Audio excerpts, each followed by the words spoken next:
Hello and welcome to today's episode of the Agency Accelerator Podcast.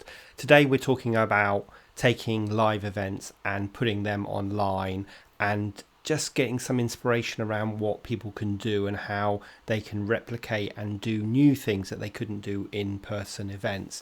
And that also takes us on to talk about how companies are going to be using augmented reality, in fact how they're using it today, but how they're going to be in the future, especially with the advent of the Apple glasses.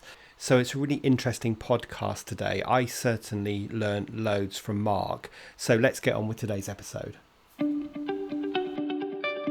Accelerate your agency's profitable growth with tools, tips, and value-added interviews with your host, agency owner and coach, Rob DaCosta. So today I am really excited to have Marc Convey with me from 23 Digital. Now, 23 Digital creates engaging digital content using film, virtual reality, and animation to tell a client's story. So, Marc, this sounds really intriguing. You're going to be better at explaining what you do and who you do it for. Thanks for having me on, Rob. It's a real pleasure. I've been really enjoying your episodes so far. We are primarily a video agency, as you say, but we're also trying to be quite innovative and future thinking. So we're looking at ways that different types of content can reach a consumer, and animation and a more immersive kind of content is going to be a big growth area in the future. So we're trying to prepare ourselves and get in position to take advantage of that. But I would say that video is at the core of what we've done for the last 3.5 years. So then the obvious first question I have for you, and this episode's being recorded in late August, September of 2020. So when the coronavirus pandemic hit the UK, like a lot of agency owners, their business sort of fell off a cliff because their clients were struggling or their clients were not working. So I guess most of the video you would have shot in the past would have been with a client face to face, and then suddenly you can't do that. So what did you do to make sure that your business didn't fall off a cliff and die during this crazy time? Yeah, you're absolutely right. Our business did fall off a cliff over a period of about 4 days. We do a lot of event filming, and also we were starting to specialize more in food and hospitality. So if you look at the events, food and hospitality businesses, they were the three kind of hardest hit, and everything had to shut down. So about 90% of our work over a week disappeared. Wow. We're also, it's pretty bad. I'd also spent 6 months planning for applying for an Innovation UK Smart Grant. So we've been planning this idea to impact the restaurant industry, digitalizing menus and trying to help cut down food waste. So this was a £500,000 grant we were going for, had the support of a big NGO and another non-profit, but all sort of match investors who were interested in getting involved, restaurant chains that we were going to test in. Everything disappeared in the course of a week, and this just was not the right time to try to be digitally impacting a restaurant industry. So that was gone. All the events that we had planned to go and film at were obviously either cancelled or delayed. We do some filming with local restaurants and some other brands that all went. So it was pretty devastating to start with. What was your first reaction when all that happened? Because that is a pretty, like you say, you're in the two worst sectors, the event sector and the food sector. What was your first reaction when you literally lost all that work within 4 days? I think I was just in shock. I don't think I really let it set in. I think it was just a case of just being in a bit of a daze for a few days. And Yeah. I'm actually it's probably the proudest thing that, since myself and James, since we started 23 Digital, is how we reacted then the week after that. We'd gone through a bit of a tricky period as a company, and we'd restructured and brought it back to myself and James, and became very, very lean and lightweight. So we looked at ourselves and we thought, well, the last year of just making sure that we survive in the long term and refocus where we're going, we thought that was almost our Corona boot camp. So very quickly we put it into perspective and thought, okay, we're innovative. We've got a good client base, even though they don't have any work for us. Let's talk to them. This could play to our skill set. Our backs are against the wall, but let's see how we can pivot and innovate our way out of this. So very quickly, we decided to be as positive as we could. And for the next 2 months, I'd say we probably worked harder than we ever did without really bringing any revenue in to try and find a way out of the situation we were in. Okay, so that sounds amazingly positive and proactive, which is what we should all be doing. What conclusions did you reach, and what did you do? We started talking to clients and asking what needs that they had, and effectively what we are doing is helping them either communicate internally, communicate with their customer base, B2B communications. It's what we do but we just do it through either video or animation. So we're like, how can we apply these skill sets to enable you to keep as best as you can run your business? So instead of doing video, we could do some animations which could either help communicate what's going on with their business to their customers, to keep marketing, whatever it may be. But the real big need was for them to be able to continue to communicate with their internal teams, with customers. And really that had to be done all online via Zoom, but it needed to be taken up to a bit more of a professional level. So we started hosting webcasts, webinars. We talked to some streaming companies and different people that were able to use some third-party software so that you can put some whatever you want on the screen. We did some branding sessions. So we did a big branding session for Quorn. They needed to communicate to their customers what their brand range was going to be, their product range for the next year. So we were able to host that. The hospitality industry, if we go back to that, one of our clients is a food PR company, and they work very closely with a non-profit networking company within the hospitality industry called Arena. So William Murray are our clients, and in conjunction with William Murray, we sponsored this series of webinars so that they could help find experts, put them on a panel, and discuss the issues that the hospitality industry was going through and how they could work their way out. So each week had to be a different expert. And actually, it was from that we ended up managing to get Quorn as a client. So just by solving other clients' problems, it actually then brought in some custom as well. So when you talk about hosting webinars for your clients, what did you do that made them different? And I think we're at a point now where we're all kind of a bit fatigued from Zoom and sitting on webinars, which seemed like a novelty at the beginning, but perhaps now, because it's the way of life, people are a bit tired of it. So what was the value that you were adding to make them, I don't know, more engaging or more appealing? There were a lot of people who had never even used a webcam on their computer before, really, never really done video calls. They might have done the odd one, but it was still quite rare that we found. So we had to do rehearsals with whoever was going to be speaking. We'd also have to work out what kind of content that they wanted to deliver. Yeah, I guess there's a whole new wave of agencies that are providing that kind of support for their clients. So, making sure that they recognize that the way they might have communicated before doesn't always naturally directly translate to an online form of communication, and that they need to consider their audience and create content that's going to work via the web. Yeah, absolutely.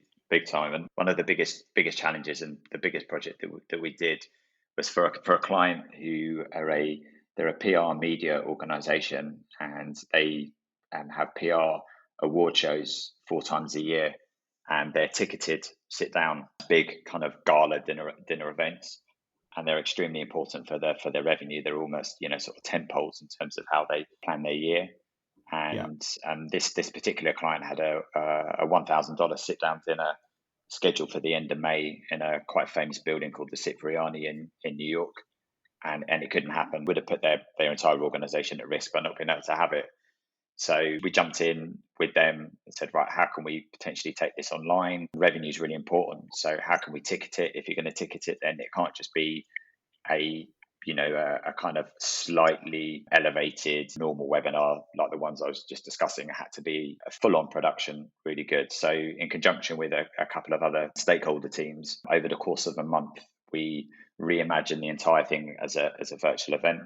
So our closest animator, who's world-class, who works with us, he mapped out the entire inside of the Cipriani. He created avatars of the presenters, of the big CEO award winners. The entire room is filled out with 1,500 people sat round tables like they were actually at the banquet. So avatars across the room. We then pre-shot the three different presenters on the green screens, safe distance filming. So there was a couple of shoots in London, one in Hong Kong, and all the award winners as well. Their acceptance speeches were recorded on their webcams. So we did as much as we could pre the actual event going out live. So it went out live on Zoom with Vimeo Enterprise sort of plugged into it, and it was live mixed on the night. So then on the night, the actual presenter would do the intro and the outro, but then all the way in between was live mixed in, and all the presentations, green screen, big animation. It was amazing, actually. Since then, which is, where our kind of real demand has come from. We were very lucky that all the biggest players in the PR world globally saw the production quality, and they were like, okay, who did that? We've done 2 more of them since. We've got more lined up in the autumn. So it's quite actually an exciting development that we never even thought of doing anything like that, 3 or 4 months ago. But now all of a sudden there's this amazing looking product that also works fantastically well for marketing benefits and for PR in between events, because it's very dynamic looking, and it really stood out from anything else that really is out there at the moment. And it must have been quite stressful for you guys, because I've certainly experienced in the last few months that if technology can go wrong when you're doing something live, it probably will. So it must have been quite a stressful time during the whole conference. Yeah, it was, and but it went really well. The only worry was a delay at the start, and it kept getting delayed, and I was wondering why it was getting delayed. But it turns out that the client hosted a champagne reception on Zoom just before the award ceremony started, and they couldn't get people to leave their champagne reception. So all these people were having too good a time drinking champagne, just chatting together on Zoom. We were trying to get them into the main conference so we could start the stream. In terms of commercials for the client, were they able to, if that was their main sort of revenue generating activity for the year, were they able to replicate something similar? Because obviously you're not going to be charging. I assume you weren't charging as much as you would if someone was going to a face-to-face dinner. No, yeah. So the face-to-face dinner was actually a $1,000 per ticket sit-down dinner. So it's like the flagship, PR event globally. But this one, I think we ticketed it for $109. But the fact is that, without having to rent the Cipriani and all the extra overheads, I think they actually ended up making more money. I'm assuming that they could invite more people than they would have been able to at a sit-down event as well. Yes, they could do that, and they were very lucky that they were able to still get the event sponsored. So I'm not sure if it's absolutely sustainable to that degree long term, but what it does do is offer up options now going forward. I really like the idea of a hybrid approach for events, for conferences, and just offer people options, so that if you really focus on the people that can't be there as much as the people that can be there, because there's a lot of reasons why people can't attend events or conferences. There's a lot of barriers to entry, be it travel costs, the cost of the ticket itself, hotel costs, childcare, and there's a huge demographic of people that were just being ignored because the old argument was, oh well, you can never replicate being there in person. You just got to be there in person. And it was before COVID-19. It was hard to argue that point because there was little evidence to show otherwise. It was almost up to you to prove that no, well, it can be somewhat effective online. But now the conversation has immediately shifted, and the kind of digital approach has had a huge shunt forward. And people are adopting digital now because they've had to, and then they've realised actually, this isn't so bad, and we're not trying to replace the actual real live event, but now we can actually throw the net a bit wider. We can open up new revenue streams. We can create content that works all year round, so you don't have these peaks and troughs in between events that a lot of companies who communicate with their audience have. So it's I think we're entering a whole new kind of digital adoption kind of era, and it's exciting to be a part of it. Yeah, and I guess, like you say, people have realised that they can do things this way. And also, of course, they've realised that it's economically more viable and easier to reach a wider audience. And I guess we still don't quite know what the new normal is going to look like once we have the virus under control or a vaccine or something. Because certainly in the short term, this is the way people are going to be running events, right? Because at the moment, people can't travel. And even if they can travel, they can't get together in large groups. So I guess a lot of organizations will be now realizing that this is not only something they can do, but is a really good, viable alternative. Or as you say, in the end something that can complement the big live events as well. And we have to think about the environmental impact that events have. We've all got all these countries have got 2030 and 2050 targets to meet. So if we can even just shift the needle 10 or 15% on the amount of environmental damage that we do by having these things live, then surely that's a good thing as well. Yeah, absolutely, of course. And I think a lot of people are realizing that they can be just as efficient and effective having virtual meetings and saving a ton of money, time, and carbon by doing it remotely. How do you replicate some of the networking, being around other people, that atmosphere, that buzz? How can you replicate that in a virtual event? That's still tough. I think that's the hardest bit to replicate. You can keep people really informed, but creating that buzz is I think where we're going to see the most innovation over the next couple of years. There's a whole host of different options coming out at the moment. It really reminds me of the sort of late 90s, early thousands, when websites were just all sorts of different shapes and sizes and costs, and it was a bit like the kind of Wild West gold rush kind of thing. And there's a lot of software options that are coming out, some that have already been in development, some that have been rushed out. And I've been chatting to a lot of providers, looking at who we can partner with to sell into our client base. You can have breakout rooms, which is good. I think the biggest problem that a lot of these platforms have is that, especially if we just take the basic one everyone's been using, which is Zoom, is that as soon as you get more than 8 or 9 people in the room, if you start talking over each other, then it just becomes an absolute chaos of noise. So having breakout rooms, having a bit more organization, having a bit more structure around it is important to create that atmosphere and that buzz. But then it does feel like organized fun in a way. So I don't think you are ever going to replicate it, that kind of buzz and atmosphere. We may see more. I think when virtual reality and augmented reality becomes a lot more wider spread, then I think we can maybe recreate some of the buzz. But right now, for me, that's the hardest bit to replicate. Sure. Yeah. I mean, I run a group coaching program and we do twice monthly group calls. This is the self-running agency program. And we have about 16 people typically on a call. And what I've noticed is that there's a whole new role that's sort of invented because of this world we live in at the moment, which is like someone who's managing when people are putting their hands up and muting and unmuting and just trying to make the conversation flow and not be stifled or talk over each other, because that, like you say, there's a big group. You talked about this event started with a champagne reception. So how did that work? Did everybody have their bottle of champagne at home having a drink? They did, yeah, and people got dressed up. There were Wow. people in black tie. It was a real kind of event on top of an event. It was an event to show that, what, we're all facing this crisis, but let's be in this together. Let's keep each other, support each other. So it was an amazing experience, actually, that everyone really went to an effort, and they would set their laptop up in the nicest room in their house. So it was a real kind of jovial, celebratory atmosphere. So tell me, what do you think the future of video is in marketing, and how clients will think about using video in the future in this new world that we're in at the moment? If we talk about short term, I think they'll be more open to different types of way content is created. So animation is very powerful. So I think we're going to see a lot of that for the next.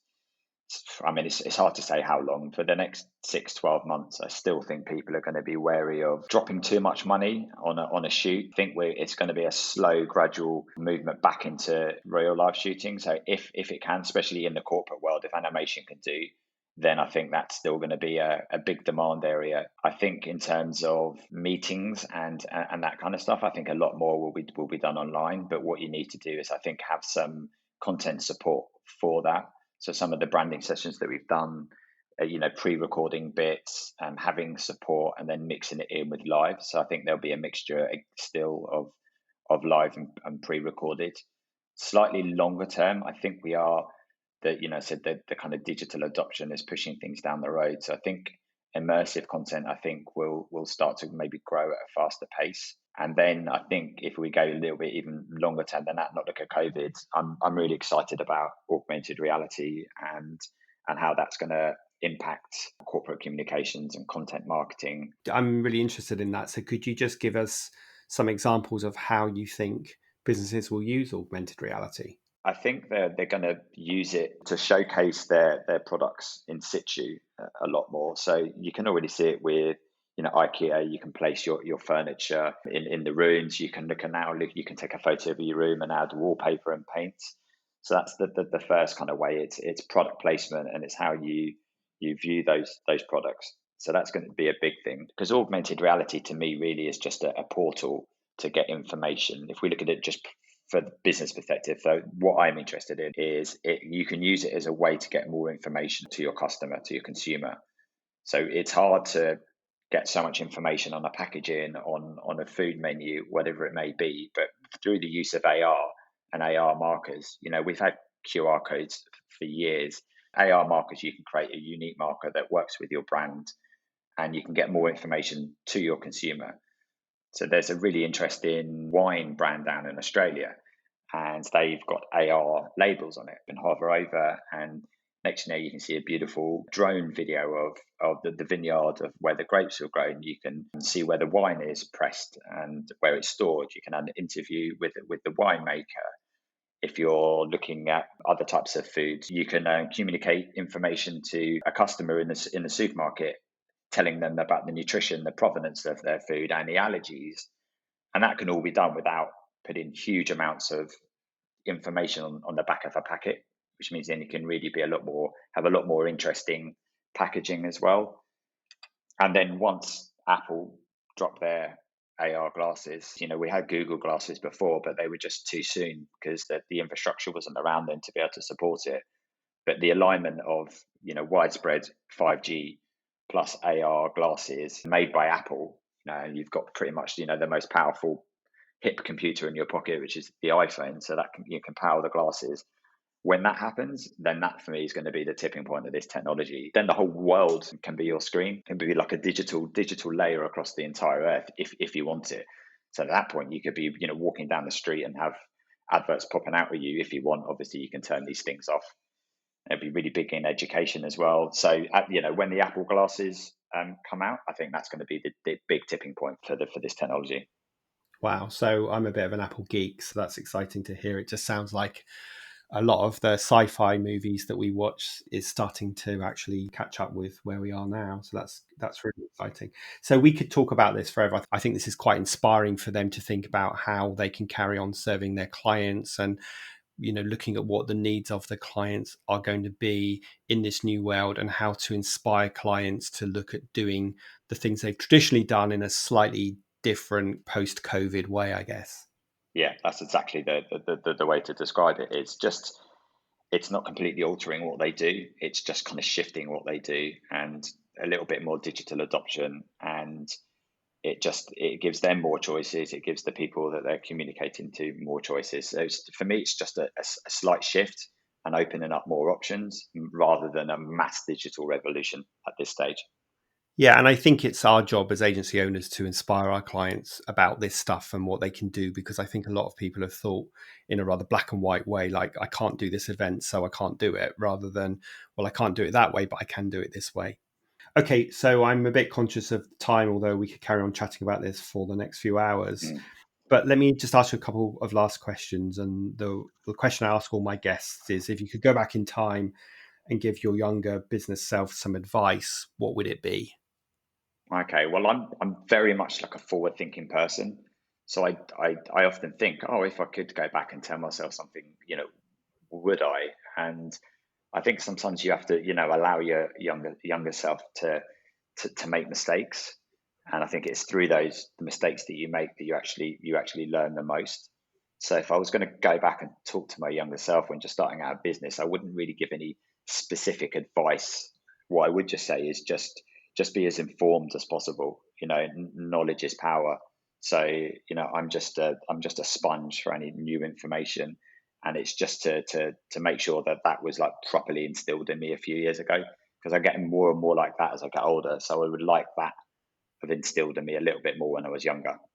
Yeah, okay, that's a really good answer. It's not an answer. I often get very similar answers to this question, but that's not one that I've had before. And you're absolutely right. We learn lessons in life in two spaces, in a really difficult space and a really safe space. So, Yeah. some of those, and I guess some of the mistakes we make along the way enable us to become the person we are now. So if we didn't make those mistakes, we wouldn't be who we are.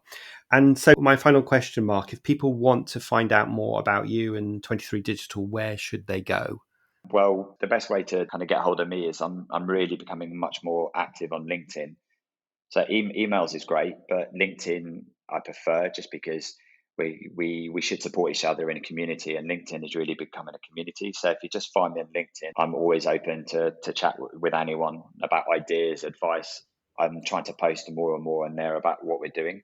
So just adding me on LinkedIn is the best way to get hold of me. Great. Okay. So I put your LinkedIn URL into the show notes. And actually, on that note of LinkedIn, we have an interview with someone who's a LinkedIn specialist in a couple of weeks' time.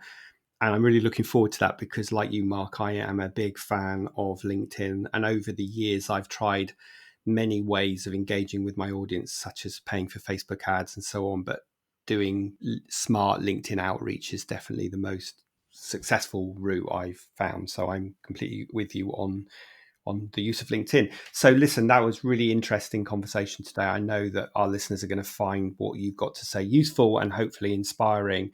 And I'm also intrigued to find a virtual event like you've described and actually go and join it so I can experience some of what you've explained today.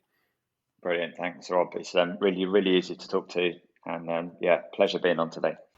So there we go. I hope you found that interesting. I certainly learned a lot and got quite inspired by the way people are moving things online, being creative, and also the advent of augmented reality and how businesses can really use that to expand upon their brands. As ever, please make sure you've hit the subscribe button, and I would love you to leave a review and share this episode with your colleagues as well. Now, we've got some great content coming up in the next few weeks. I've got a really good interview with someone who's an expert on LinkedIn and is going to teach you and I all about how we can better use LinkedIn as an engagement and business development tool. So I will see you next Thursday for the next episode of the Agency Accelerator Podcast.